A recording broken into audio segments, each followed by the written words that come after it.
Commander Ji-hoon Kim sat in the control room of Earth Defense Station Alpha, watching the endless dance of stars beyond the massive viewing window. The coffee in his cup had grown cold hours ago, but he barely noticed. For 3 days straight, deep space monitors had been picking up strange signals from every direction, not the usual merchant chatter or mining reports that filled the communication channels, but something else entirely. "Sir, you need to see this," called out Lieutenant Bora Chen from her station. Her voice carried an edge that made Ji-hoon immediately push back from his desk and walk over to the communications array. The main screen flickered to life, showing a transmission unlike anything they had ever received. The signal was being broadcast, on every frequency simultaneously, in perfect universal standard, the common language used for trade between different alien species across the galaxy. "People of Earth," the voice began, cold and emotionless. "This is Supreme Commander Thane of the United Galactic Coalition. We represent over 300 civilizations from across the known galaxy. We come to you not as conquerors, but as protectors of all life in the universe." Ji-hoon felt his stomach drop. 300 civilizations. Earth had barely made contact with 20 different species in the 2 centuries since humans first developed faster-than-light travel. The idea that hundreds of alien races had somehow joined together was impossible to imagine. "The transmission," continued. "After careful study of your species and its actions over the past 200 years, the Coalition has reached an unavoidable conclusion. Humanity represents the greatest threat to galactic peace and survival that has ever existed. Get Dr. Samin Park up here immediately," Ji-hoon ordered Bora, "and patch this through to Admiral Lee's office. He needs to hear this." On the screen, the alien commander's words grew more serious. "Your species expands faster than any other known life form. In just 2 centuries, you have established colonies on 47 worlds. You consume resources at rates that would drain entire star systems. Your wars among yourselves have shown a level of violence that shocks even our most warlike races." Ji-hoon had heard these accusations before from individual alien traders and diplomats. Many species were uncomfortable with how quickly humans had spread across local space. But hearing it from hundreds of civilizations at once was different. This was not just criticism. This was a trial. "Most dangerous of all," the voice continued, "is your species' complete inability to accept defeat or surrender. Our analysts have studied every human conflict in your recorded history. When faced with extinction, you do not submit. You do not negotiate. You fight until every last member of your species is dead. This makes you too dangerous to exist alongside other intelligent life." Dr. Soman Park rushed into the control room, still wearing her lab coat from the xenobiology department. She was Earth's leading expert on alien species, having spent 30 years studying the biology and behavior of every race humanity had encountered. Her face was pale as she listened to the transmission. "Therefore," the alien commander announced, "the United Galactic Coalition hereby demands the immediate surrender of all human military forces and the evacuation of your entire species to designated containment worlds. You have 30 standard galactic days to comply with this ultimatum." The transmission switched to show star maps marking 17 different worlds, all of them barren, barely habitable planets in remote corners of the galaxy. Prison worlds, Ji-hoon realized. They wanted to lock humanity away from the rest of the galaxy forever. "If you refuse this generous offer," the voice concluded, "the Coalition will have no choice but to ensure that your species can never threaten galactic peace. We do not wish to destroy Earth, but we will if necessary. You have 30 days. The transmission ended, leaving the control room in stunned silence. Admiral Hyunwoo Lee's voice crackled over the intercom. "Commander Kim, Dr. Park, report to my office immediately. We're convening an emergency meeting with President Choi in 15 minutes. The next hour passed in a blur of frantic communication as Earth's leadership tried to process what they had just heard. President Min-ji Choi appeared, on screen from her office in Geneva, her usually calm expression replaced by barely controlled panic. "How many ships are we talking about?" she asked General Dong-woo-yoon, who was accessing military intelligence reports as fast as they came in. "Ma'am, our deep space sensors are detecting massive fleet movements from every direction," the general replied grimly. Conservative estimates put the coalition force at over 50,000 warships. That's more than 10 times the number of military vessels that exist in all of human space combined. Dr. Park leaned forward at the conference table. Madam President, I've been analyzing the species list they transmitted. Many of these races have technologies we've never seen. The Valdrani can manipulate gravity itself. The Nexus Collective operates ships that exist partially outside normal spacetime. And the Eternal Dominion has weapons that can cause stars to collapse. What about diplomacy? Asked President Choi. Can we negotiate with them? Admiral Lee shook his head. Ma'am, this isn't a negotiation. They've already made their decision. 300 civilizations don't form a coalition this large unless they're absolutely committed to their course of action. I'll go, said Captain Yuna Shin, who had been sitting quietly at the far end of the table. She was Earth's most decorated pilot, having survived encounters with hostile alien forces on 6 different occasions. Give me a fast ship and a diplomatic team. Let me try to talk to them. President Choi nodded slowly. Captain Shin, take the diplomatic cruiser Endeavor. Try to reach their command ship and open negotiations. Maybe if they see that we're willing to talk, we can find some middle ground. 4 hours later, Captain Shin and her diplomatic team launched from Earth in the fastest ship in the human fleet. They broadcast peaceful intentions on all frequencies as they approached the edge of the solar system, where long-range sensors had detected the first coalition scout ships. The Endeavor never had a chance to deliver its message. 3 coalition vessels opened fire the moment the human ship came within range. The diplomatic cruiser, unarmed and unshielded, was vaporized in seconds. The message from the coalition came 12 hours later, broadcast across every human world and station in the galaxy. That was your only warning. Any attempt to approach, our forces will be met with immediate destruction. You have 29 days remaining.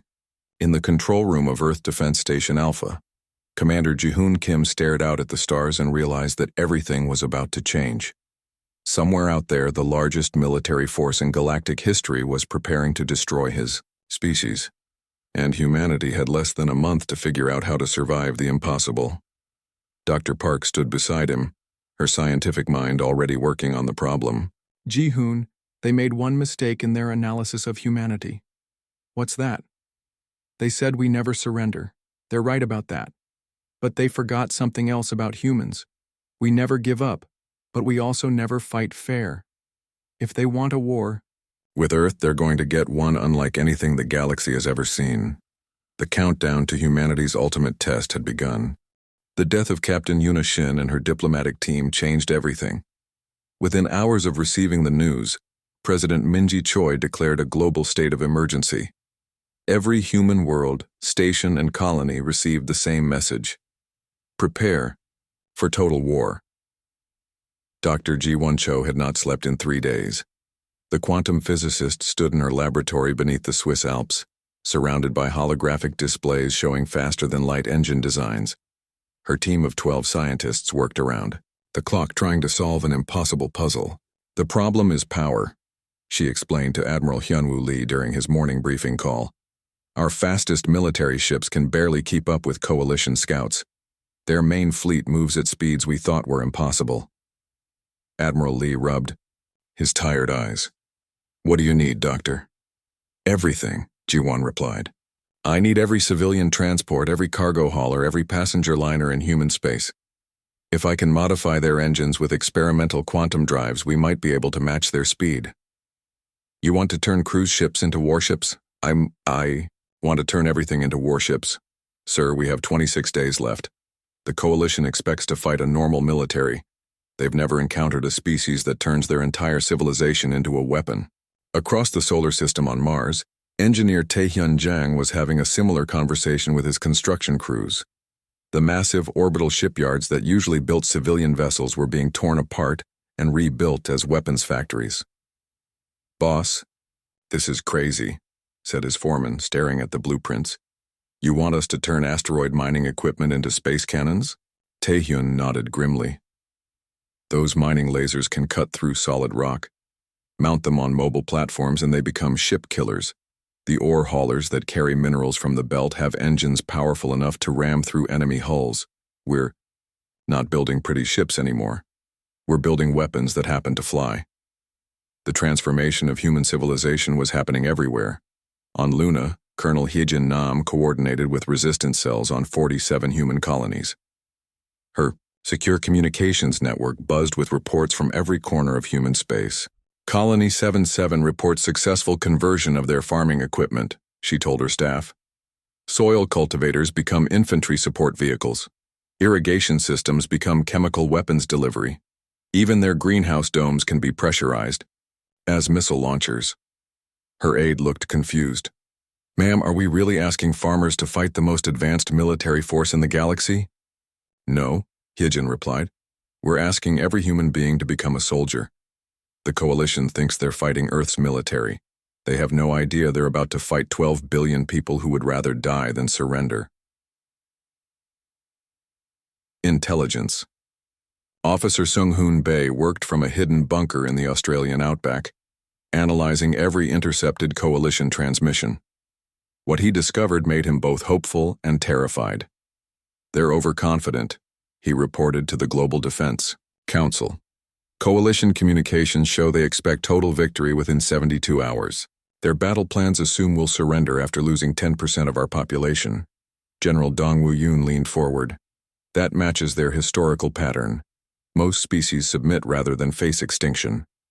Exactly, Seung-hoon continued, but that's not how humans work.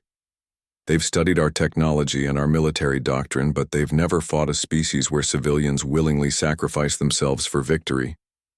They're preparing for a quick campaign, not a total war. Dr. Yoonbi Song spent her time in a different kind of preparation.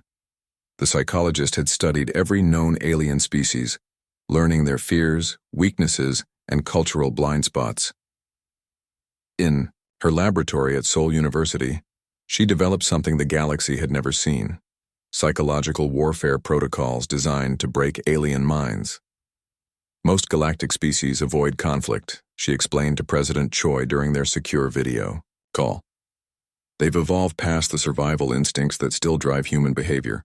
When they encounter true savagery, true desperation, it paralyzes them. What are you suggesting, Doctor? We make them afraid. We show them that humans don't just fight to win. We fight to make our enemies suffer. We broadcast every battle, every sacrifice, every moment of human fury across the galaxy. Let every civilized species see what happens when you threaten us with extinction. While scientists and strategists planned, ordinary people transformed their world. Mechanic Jaewon Park led a team of civilian engineers in converting the cruise liner Starlight Dreams into a battleship. The luxury vessel that once carried tourists now bristled with mining lasers and cargo bay missile launchers. She's not pretty, Jaewon told his crew as they welded the final weapon mounts into place. But she'll fly faster than anything the coalition has seen, and when she dies, she'll take a dozen enemy ships with her. Similar transformations happened throughout human space.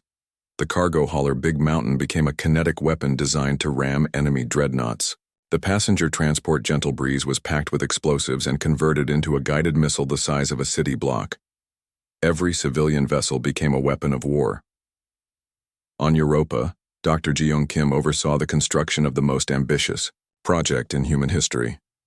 Using the moon's industrial infrastructure, her team built massive railguns that could launch projectiles at near light speed. Each gun was the size of a skyscraper and could fire telephone pole-sized rounds across the solar system. The coalition expects us to fight in space, she explained to her exhausted construction crews. They don't know we've turned our entire solar system into a fortress. Every planet, every moon, every asteroid is now a weapons platform. Lieutenant, Commander Won Ho-jung prepared for a different kind of battle. His job was civilian evacuation, but not the kind the coalition expected. Instead of moving people to safety, he was coordinating the movement of non-combatants to underground shelters that doubled as command centers. Every subway tunnel becomes a military base, he told his logistics team. Every basement becomes an ammunition depot. The coalition can bomb our cities, but they can't destroy our will to fight. With 20 days remaining, the impossible was happening. Human civilization was transforming itself into a weapon. Ships that carried families on vacation became suicide bombers. Tools that built cities became instruments of war. People who had never held a weapon trained to fight aliens. With technology beyond their understanding, Dr. Jiwan Cho finally achieved her breakthrough on day 23. Her experimental quantum drives could make civilian ships move faster than coalition vessels. The price was that each drive would burn out after a single battle, but that was acceptable. Human ships only needed to work long enough to kill the enemy. "We have 3,000 converted civilian vessels," she reported to Admiral Lee. "Each one is a suicide weapon with the firepower of a military destroyer. The coalition is bringing 50,000 ships to fight our navy. They don't know our navy is just the beginning." As coalition scout ships gathered at the edge of the solar system, humanity made its final preparations. The greatest military force in galactic history was about to discover what happened when they threatened a species that had never learned how to surrender. The countdown continued, but now Earth was ready for war. The coalition armada arrived exactly when they promised. Fleet Admiral Kyung-min-oh stood on the bridge of the ESS Determination, Earth's flagship, watching his sensors as 50,000 enemy vessels materialized from hyperspace.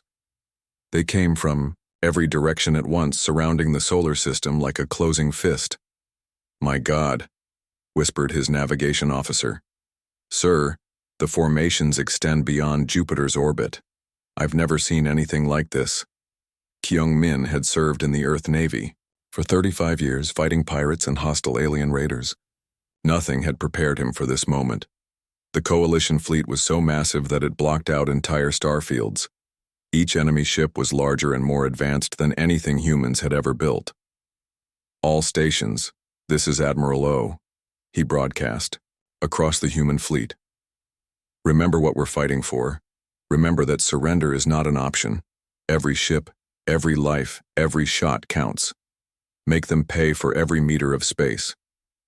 The coalition's demonstration of power came without warning. 3 of Jupiter's moons simply vanished in brilliant flashes of light. The energy readings were beyond human understanding. Weapons that could destroy entire worlds had just erased 3 celestial bodies as easily as stepping on insects. Supreme Commander Thane's voice filled every communication channel in the solar system. "People of Earth, you have witnessed our power. Surrender now, and we will allow your evacuation to the designated worlds. Continue to resist, and your entire species will share the fate of those moons." President Minji Choi's response came from deep beneath the Swiss Alps, where she had moved Earth's government to an underground bunker. "Commander Thane, this is President Choi of the United Earth Government. We have one message for your coalition. Come and take it." The words echoed across human space, broadcast to every ship, station, and colony. They were the same words ancient human warriors had spoken when facing impossible odds. The message was clear. Humanity would never surrender. Captain Minhyuk Seo commanded the converted mining ship Iron Mountain, one of 3,000 civilian vessels that had been transformed into weapons of war. His ship had once hauled asteroids from the belt. Now it was packed with explosives and set on a collision course with a coalition dreadnought. "All hands prepare for ramming speed," he ordered his crew of volunteers. "It's been an honor serving with you all." The Iron Mountain accelerated to 1/3 light speed, using the experimental quantum drive that would burn out after this single attack. The coalition dreadnought tried to turn away, but human ships moved faster than their enemies expected. The collision created a brief new star as the mining vessel smashed through the alien warship's hull, taking both ships into oblivion. Across the battlefront, similar attacks began. The coalition had never faced an enemy that used their own ships as weapons. Their tactical computers could not process the idea of deliberate ramming attacks at such massive scale. Pilot Sujin Lee flew a converted passenger shuttle that had once carried families on vacation trips to the outer planets.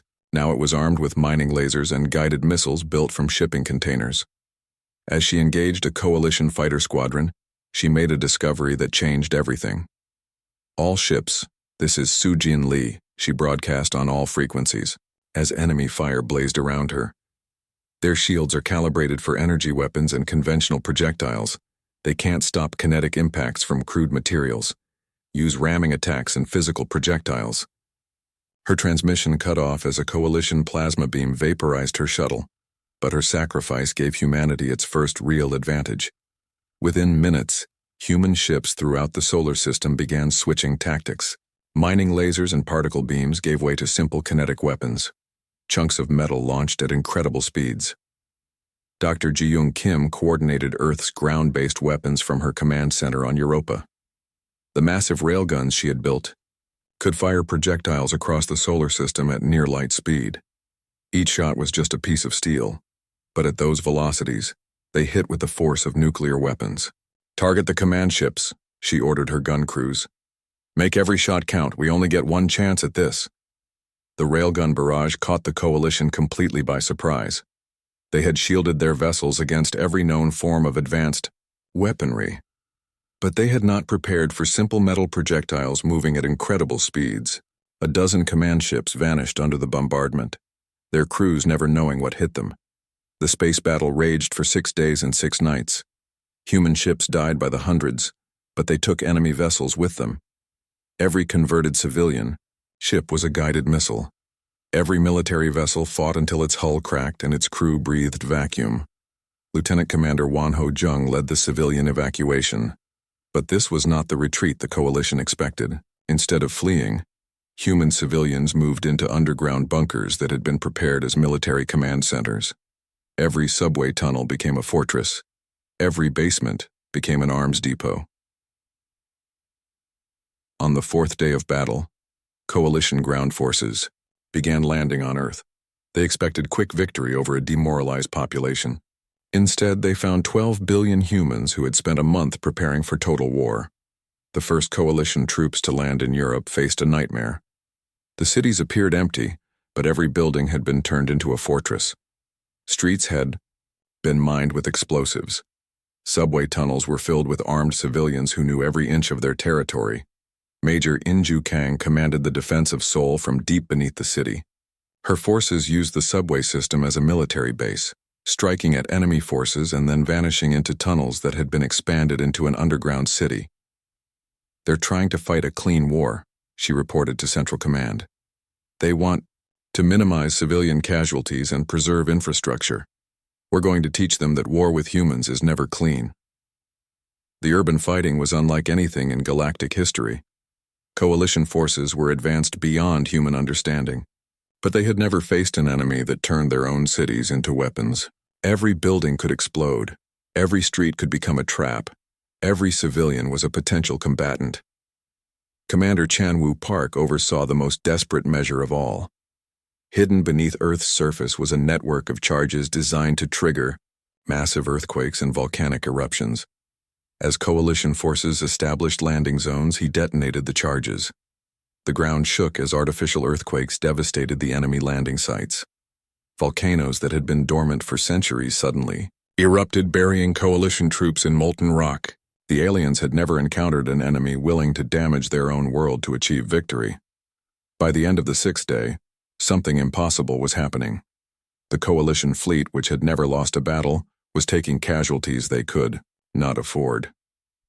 50,000 ships had been reduced to 30,000.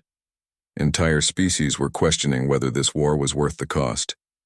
But the worst was yet to come. Deep beneath the Swiss Alps, Dr. Na-Young Lim prepared to activate humanity's final weapon, a network of fusion reactors that could turn Earth itself into a bomb. If the coalition wanted to destroy humanity, they would have to die with them. The countdown to mutual destruction was about to begin. The coalition's orbital bombardment began at dawn on the 7th day. Massive energy beams struck Earth's surface, turning cities into glass and mountains into dust.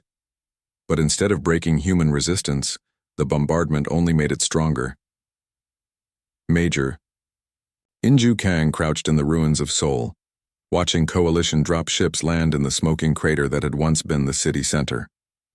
Her defenders were hidden throughout the underground tunnel network, waiting for the enemy to expose themselves. "Remember," she whispered into her communicator, "they've never fought in ruins before. Every piece of rubble is cover. Every shadow is a hiding place. Make them pay for every meter. The coalition ground forces that emerged from their ships were unlike anything humans had ever seen. Some walked on 6 legs and had natural armor plating. Others floated above the ground, manipulating gravity itself. A few seemed to be made of living metal that could reshape itself at will. But for all their advanced evolution and technology, none of them had ever fought an enemy that used the bones of their own cities as weapons. The first coalition patrol walked into a trap that had been built from the wreckage of a shopping center. Hidden humans detonated explosives that brought down the remains of a 50-story building, crushing the alien squad beneath tons of concrete and steel. Similar scenes played out across every continent. In New York, human defenders used the flooded subway tunnels as underwater bases, emerging to strike at enemy forces before vanishing beneath the surface. In Tokyo, civilians had turned the ruins of skyscrapers into sniper nests, picking off coalition troops from positions that appeared to be empty rubble. Commander Chanwoo Park watched from his deep bunker as seismic monitors showed the success of his earthquake weapons. Coalition landing zones across the Pacific Ring of Fire were being swallowed by volcanic eruptions he had triggered. Entire enemy divisions vanished into molten rock as dormant volcanoes came to life. "Sir, we're getting reports from Hawaii," his aide announced. The coalition attempted to establish a base on Mauna Loa. The volcanic eruption buried their entire landing force. Chanwoo nodded grimly. Good. They wanted to fight a war against Earth. Now they're learning that Earth itself is fighting back. But the coalition was learning too. After losing thousands of troops in the first day of ground combat, they began adapting their tactics. Instead of trying to preserve human cities, they started destroying everything. If humans could turn ruins into fortresses, then there would be no ruins left to use. Dr. Nyung Lim stood in the deepest bunker on Earth, surrounded by the control systems for humanity's final weapon. Around her, screens showed the status of fusion reactors hidden beneath every major population center. With a single command, she could overload them all simultaneously, creating a chain reaction that would crack the planet in half. President Sung-min-an had taken over leadership when President Choi was killed in a coalition orbital strike. He stood beside Dr. Lim, his face haggard from days of continuous battle reports. "How long?" he asked quietly. "The reactors need 60 minutes to reach critical overload," she replied. "Once the process starts, nothing can stop it. Earth and everything in orbit will be destroyed." The president looked at the screens showing coalition forces advancing through the ruins of human civilization. 50 billion aliens were on the surface of Earth now, with more landing every hour. In space, the surviving human fleet was down to less than 300 ships. "Dr. Lim, send the activation codes to all reactor sites. If the coalition wants Earth, they can have it as a ball of radioactive gas." The transmission went out on every frequency, in every language known to the galactic community. It was broadcast from hidden transmitters that had survived the orbital bombardment, ensuring that every coalition ship and every alien homeworld would hear humanity's final message. "To the United Galactic Coalition," President An's voice carried across space. "This is President Sung-min-an of the United Earth Government. You have 1 hour to withdraw all forces from Earth and the solar system. If any coalition vessel remains after that time, we will detonate our planet and everything on it." The reaction from the coalition was immediate and panicked. Supreme Commander Thane's voice crackled over the communication channels, filled with disbelief. "You cannot be serious. No species would destroy their own world." President An's reply was broadcast across the galaxy. "Commander Thane, you studied our history. You know that humans have never surrendered.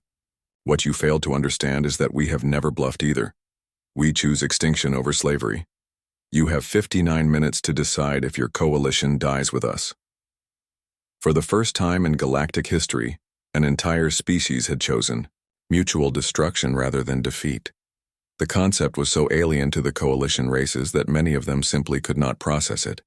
Species that had existed for millions of years suddenly faced their own mortality. Captain Geon-woo Han had been given up for dead 5 days earlier when his ship was destroyed in the first wave of attacks. But he was very much alive, trapped inside, A coalition dreadnought after his fighter crashed through its hull. For 5 days, he had been fighting his way through the alien ship, learning something that would change the course of the war. The coalition warriors, for all their technology and evolution, had never learned hand-to-hand combat. They fought from a distance with energy weapons and automated systems. When faced with a human who attacked with improvised weapons and sheer fury, they had no response. Jianwu had killed his way to the ship's communication center, where he broadcast a message that reached every human force in the solar system. All units, this is Captain Han. The coalition troops can't fight close combat. Get inside their ships, get close to them. They're helpless once you're within arm's reach. His transmission was cut short as coalition security forces finally cornered him, but the damage was done. Throughout the solar system, human defenders began changing their tactics. Instead of fighting at range, they closed with enemy forces. Coalition soldiers who could destroy tanks with their bare hands fell to humans wielding knives and improvised clubs. With 40 minutes remaining on the countdown, something unprecedented began happening throughout the coalition fleet. Individual species started withdrawing their forces. The Catherian Empire, one of the oldest coalition members, began pulling their ships back from Earth orbit. "We did not sign up for mutual extinction," their fleet commander transmitted. "The humans have proven their point. We withdraw from this conflict." Other species followed. The Nexus Collective, the Valdrani Empire, the Eternal Dominion. All began retreating from the solar system. They had joined the coalition to eliminate a threat, not to die alongside it. Supreme Commander Thane watched in horror as his unified fleet began to fracture. Species that had been allies for centuries suddenly prioritized their own survival over the coalition's goals. The greatest military alliance in galactic history was falling apart. With 30 minutes remaining, only a third of the coalition fleet remained in the solar system. But Thane was determined to see the mission through. If humanity wanted to die, he would grant their wish and ensure they took no one else with them. Dr. Cheong-Yu had taken over as Earth's primary negotiator after the previous diplomatic team was killed in the orbital bombardment. She stood in the command bunker, watching the countdown timer and listening to reports from around the globe. "Ma'am, we're receiving a direct transmission from Supreme Commander Thane," her communications officer reported. "He's requesting immediate ceasefire." Docs. With 28 minutes remaining until Earth's destruction, the coalition finally realized that humanity meant exactly what they said. The species they had tried to cage had proven that they would rather die free than live in chains. The negotiation that followed would reshape the entire galaxy. But first, Dr. Yu had to convince her own people to cancel the detonation and give diplomacy one final chance. The countdown continued, but now it was the coalition that was running out of time. 27 minutes remained when Supreme Commander Thane's message reached Earth. For the first time since the war began, his voice carried desperation instead of confidence. "President An, this is Thane. I request immediate ceasefire negotiations. We are prepared to discuss terms for coalition withdrawal from your system." Dr. Cheong-Yu stood at the communication console in the command bunker, her hand hovering over the response controls. Around her, the remaining leaders of humanity watched the countdown timer tick down toward planetary destruction. "What are your terms?" she transmitted back to the coalition commander. "Complete cessation of hostilities," Thane replied quickly. "Full coalition withdrawal from the Sol system within 12 hours. Recognition of Earth's sovereignty within your current territorial boundaries." President An shook his head. "Not enough," he told Dr. Yu. "They started this war. They destroyed our ships, killed our people, and tried to imprison our entire species. We don't just want them to leave. We want them to pay." Dr. Yu opened the channel again. "Commander Thane, those terms are unacceptable. Here are humanity's demands. First, immediate and complete withdrawal of all coalition forces from human space. Second, formal recognition of human territorial expansion rights throughout the galaxy. Third, reparations for the unprovoked attack on Earth. Fourth, the surrender of all coalition vessels currently in this system." The silence that followed lasted nearly 2 full minutes. When Thane finally responded, his voice was filled with disbelief. You cannot be serious. You're demanding surrender terms from a force that still outnumbers you 5-1. Commander, President An took over the transmission himself. You seem to have forgotten something important. In 18 minutes, this entire solar system becomes a radioactive wasteland. Your ships will die with us. Our terms are the only way any of you survive this day. Across the coalition fleet, panic was spreading. Species that had never faced real defeat were suddenly confronting their own extinction. The Altarian Confederacy, one of the coalition's founding members, broke ranks and began jumping to hyperspace without permission. Their fleet commander transmitted a final message. The humans have won. We will not die for Thane's pride. More defections followed. The Zarathian Empire, the Nexus Collective, the Outer Rim Alliance all began abandoning the coalition fleet. By the time 15 minutes remained on the countdown, only 12,000 ships stayed loyal to Supreme Commander Thane. Admiral Seon-woo Kim commanded the surviving remnants of Earth's space fleet from the damaged cruiser Indomitable. His 300 ships were outnumbered 40-1, but for the first time since the war began, he held the advantage. All ships, prepare to pursue retreating enemy forces, he ordered his captains. Any coalition vessel that tries to leave the system will be intercepted. We're not just defending Earth anymore. We're capturing prizes. The human ships moved to intercept fleeing coalition vessels, using their superior speed to run down enemy craft that had never expected to retreat from battle. Captain Seongjin Park, commanding the converted liner Starlight Express, managed to disable and board a coalition heavy cruiser, capturing technology that would change human civilization forever. On Earth's surface, the fighting had taken on a desperate character. Coalition ground forces, now cut off from orbital support, found themselves trapped on a world that had turned hostile. Major Inju Kang led her defenders out of the Seoul tunnels, hunting down enemy soldiers who no longer had hope of extraction. They're surrendering, she reported to command. Entire units are laying down their weapons. Some are asking for safe passage off the planet. Colonel Yejin Park, coordinating global ground operations, gave the response that would become legendary. Tell them they should have thought of that before they invaded our world. No quarter, no prisoners, no mercy. The battle cry spread across Earth. Human forces that had been defending desperately for a week suddenly went on the attack. Coalition troops that had expected easy victory found themselves facing an enemy that had learned to hate. With 10 minutes remaining, Supreme Commander Thane made his final attempt at negotiation. President An, I am prepared to accept your terms with one modification. Allow my remaining forces to withdraw with their ships. We will not contest your territorial claims or demand reparations. Dr. Chae-young-yu looked at President An, who shook his head firmly. Commander Thane, you have 9 minutes to surrender unconditionally or die with us.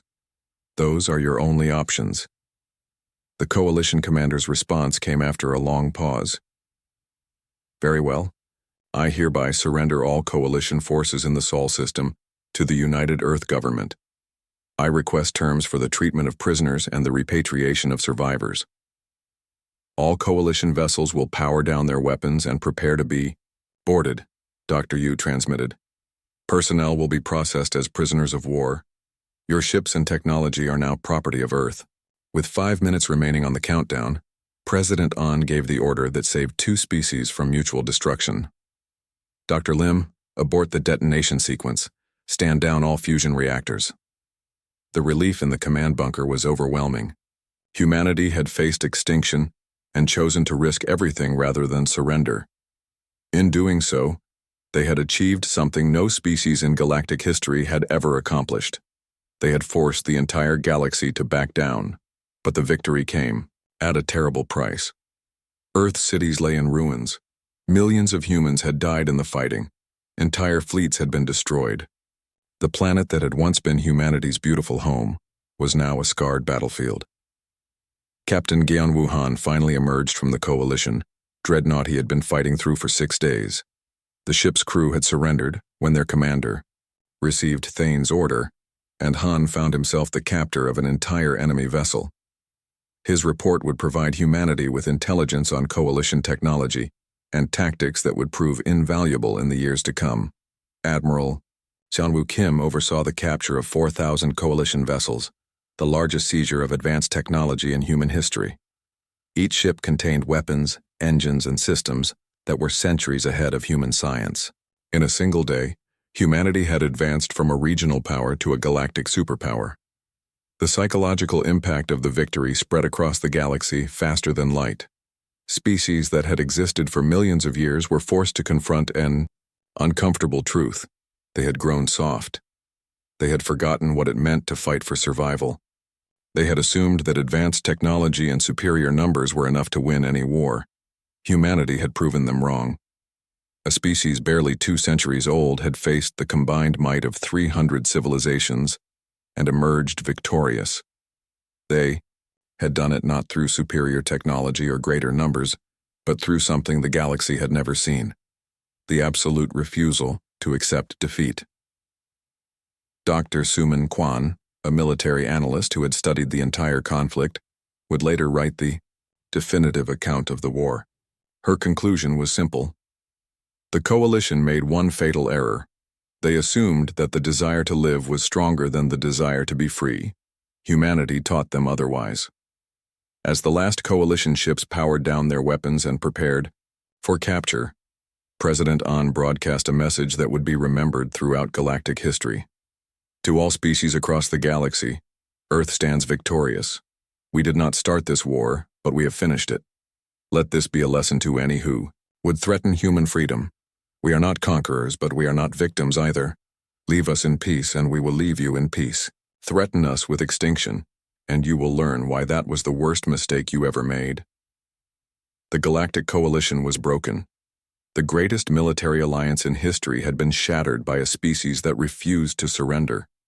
And humanity, bloodied but unbroken, had taken its place as the most feared power in the galaxy. The victory was complete, but the real challenge was just beginning. 6 months after the coalition's defeat, the galaxy was still struggling to understand what had happened. Ambassador Yejin-O stood before the Galactic Council on the neutral world of Zentara Prime, representing humanity for the first time in the galaxy's most important political body. The council chamber was a massive dome that housed representatives from over 500 different species. Most of them had never seen a human before the war. Now they watched nervously as Ambassador O took her place at the speaker's platform. "Honored delegates," she began, her voice carrying clearly through the chamber's translation systems. "I stand before you not as a conqueror, but as the representative of a species that was forced to fight for its survival. 6 months ago, 300 of your civilizations united to destroy my people. Today I am here to discuss how we move forward from that mistake." The Altarian delegate, whose species had been one of the first to abandon the coalition, spoke up. "Ambassador, the galaxy needs assurance that humanity will not use its victory to seek revenge against the species that opposed you." Yejin smiled, though it did not reach her eyes. "Delegate Korthak, we have no interest in revenge. However, we do insist on certain guarantees. First, humanity demands a permanent seat on this council with full veto power over any military actions. Second, we require unrestricted access to all galactic trade routes and markets. Third, any species that wishes to maintain diplomatic relations with Earth must formally recognize our right to expand and colonize uninhabited worlds." The terms were unprecedented. Never before had a species demanded such concessions from the Galactic Council. But every delegate in the chamber remembered the images broadcast from the Sol system. Human civilians fighting with improvised weapons, cities turned into fortresses, and the final threat to destroy their own world rather than surrender. Dr. Suman Kwan had spent the past 6 months establishing the Institute for Human Strategic Studies on Luna. Her research facility was now the most sought-after military consultancy in the galaxy.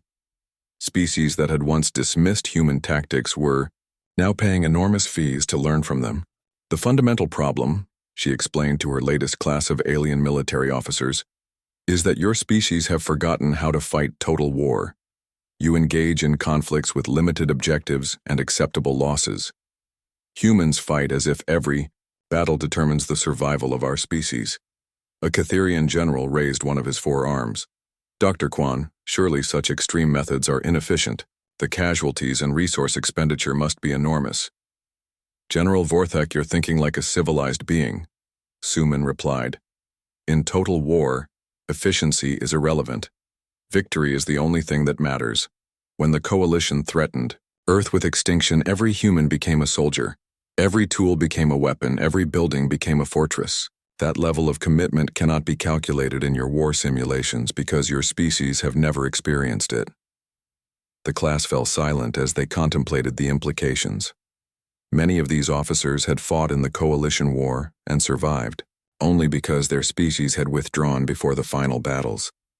They were learning that they had faced an enemy unlike anything in galactic history. Commander Junsu Lim oversaw the establishment of human military bases throughout the galaxy.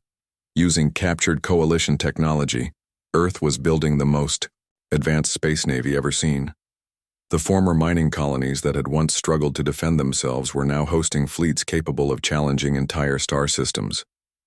The Terran Defense Compact now includes 47 species, he reported to President An during their monthly briefing. They're all requesting human protection from potential threats. The psychological impact of our victory has made us the galaxy's unofficial peacekeepers. President An reviewed the list of species seeking human protection. Many of them had been members of the original coalition. Commander, make sure our new allies understand the terms. We will defend them from external threats, but we expect exclusive trade agreements and territorial concessions in return. Yes, sir. The galaxy is learning that human protection comes with a price. On the industrial world of Kepler 442b, engineer Minjun Kang supervised the construction of humanity's first post-war colony ship. The massive vessel was being built using a combination of human engineering and captured coalition technology. It would carry 50,000 colonists to establish humanity's first settlement beyond their original territory. Boss, the alien workers are asking about the ship's weapon systems, his foreman reported. They seem nervous about how heavily armed it is. Minjun looked up from his blueprints. Tell them it's a colony ship, not a warship. The fact that it carries enough firepower to level a moon is just practical precaution. After what happened to Earth, no human settlement will ever be defenseless again. The psychological transformation of humanity was as dramatic as their military victory. Children who had hidden in bunkers during the coalition bombardment were now growing up in a galaxy where their species was both feared and respected. Schools taught not just human history, but galactic strategy and alien psychology. Cadet Heian Ko was one of the first students at Earth's new Interstellar Command Academy. The facility trained both human and alien officers in combined military operations. At 17, she was already fluent in 12 alien languages and had studied the tactical doctrines of every major galactic species. The key to understanding human military doctrine, her instructor, Colonel Hansel Yu, explained to the mixed class, is to remember that we view every conflict as existential. We do not fight wars for territory or resources. We fight wars for survival. This makes us extremely dangerous allies and even more dangerous enemies. A young Nexus Collective officer raised a question. Colonel Yu, how do we adapt our own forces to work alongside humans if our fundamental approaches to warfare are so different? Cadet Vexner, you learn to think like humans when the situation requires it. You learn that sometimes the most logical course of action is to ignore logic entirely. You learn that victory often goes not to the most advanced force, but to the most committed one. The Academy had become a symbol of the new galactic order. Species that had once viewed humans as primitive barbarians now sent their best students to learn from them. The techniques that had saved Earth were being taught to the next generation of galactic leaders. Ambassador Yejin O stood once again before the Galactic Council, this time to witness the signing of the Treaty of Sol. The document formally established humanity as one of the galaxy's major powers and created the legal framework for the new galactic order. Today marks the end of one era and the beginning of another, she announced to the assembled delegates. The age when Earth could be threatened with impunity is over. The age when humans were considered a minor species is finished. We are now and forever a galactic power, and we will act accordingly. The treaty granted humanity everything they had demanded: permanent council membership, unrestricted expansion rights, and recognition as the galaxy's primary peacekeeping force. In return, Earth agreed to protect smaller species from aggression and to mediate disputes between major powers. As the delegates signed the treaty, many of them remembered the transmission that had ended the war: President An's declaration that humanity chose extinction over slavery. That single moment had changed the balance of power in the galaxy forever.